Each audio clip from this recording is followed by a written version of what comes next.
You are 24 years old, sitting in a cafe in Tel Aviv, recently discharged from Unit 8200. Unit 8200 is the Israeli Intelligence Corps unit responsible for collecting signal intelligence and code decryption. Your service record is flawless. Your Arabic is indistinguishable from a native speaker's, and your psychological profile notes a peculiar, cold detachment under pressure. You didn't submit a resume to a government website. The Institute for Intelligence and Special Operations, the Mossad, does not take applications. Instead, an older man in a faded polo shirt sits down at your table, knows the name of your childhood dog, and asks if you'd be interested in serving your country abroad. He hands you a slip of paper with an address and gives you your first direct order. Tell no one. Not your parents, not your partner, not your former commander. The absolute silence begins the moment you touch that paper.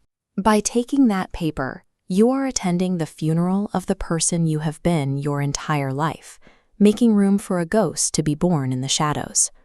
You disappear to the Midrasha. The Midrasha is the Mossad's highly classified training academy located outside Herzliya, where recruits are stripped of their civilian habits. Instructors spend weeks breaking down the way you hold a fork, the specific cadence of your walk, and the subtle Israeli linguistic tics you don't even know you possess. This animation shows the construction of what intelligence agencies call the legend. A legend is a meticulously fabricated cover identity designed to withstand hostile counterintelligence. You memorize a forged Belgian passport, a fake employment history at a European logistics firm, and a credit profile backstopped with verifiable data from real banks. To ensure the legend holds, you are dragged from your bed at 3 a.m. and strapped to a chair. Instructors posing as hostile security forces interrogate you for 48 hours, looking for the exact moment exhaustion makes you slip up and reveal your true origin. To survive the Midrasha, you must inhabit the fabricated mind until your own reflection feels like a stranger, adopting paranoia as your primary nervous system. You graduate and earn the title of Katsa. A Katsa is a case officer who weaponizes human vulnerability to recruit local assets. This animated matrix breaks down the MICE methodology framework. MICE stands for money, ideology, compromise, and ego, the four primary vulnerabilities intelligence officers exploit to recruit spies. You use this matrix to map out the psychological profile of a Syrian general or an Iranian nuclear scientist, looking for the exact crack in their armor.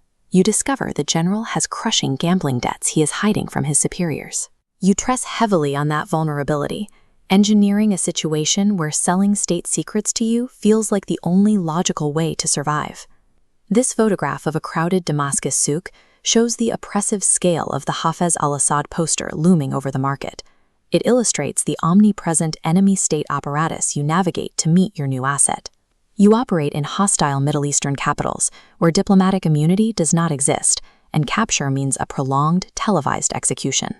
Every meeting is a gamble where you convert an enemy's personal desires into the intelligence that keeps your own country alive.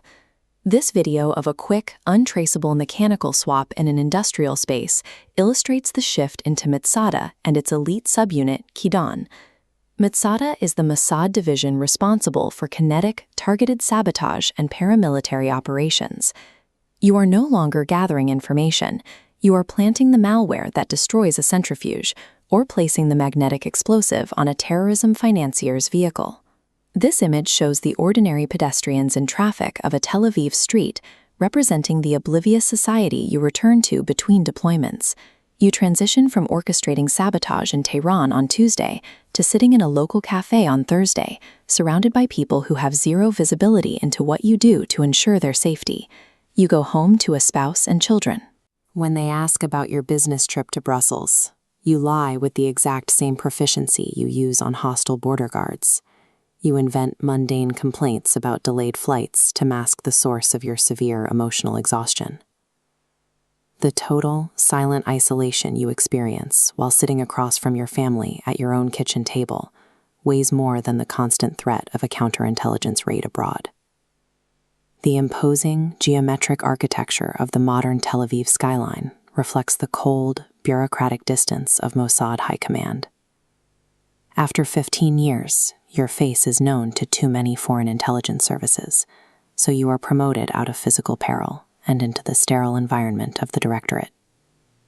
Your days are now defined by the ruthless mathematics of command.